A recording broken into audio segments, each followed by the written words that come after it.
Aš visada tikėjau Europą.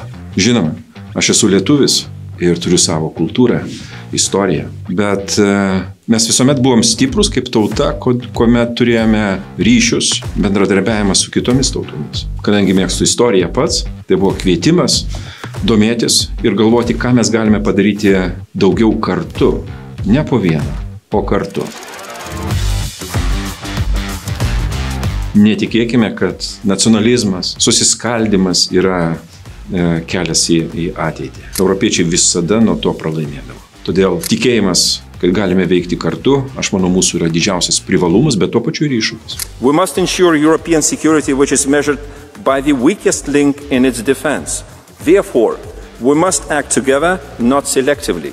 We must act now, not tomorrow. Pirmiausia, neišsigąskime prieš tos iššūkius, kurių mes matome dabar labai daug. Netikrumas, karas, Ukraina, saugumo iššūkiai.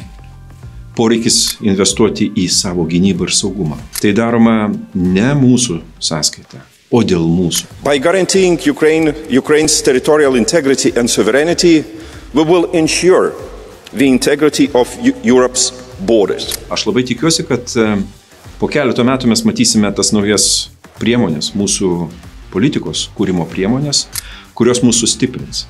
Ir tas pasitikėjimas Europą, kad Europa yra kažkokia, žinot, ne vartotoja saugumo, o jo kūrėja ir gali užtikrinti savo saugumą taip pat. We must ensure Ukraine's position by providing security guarantees membership in Western political and defense organizations and strengthening Ukraine.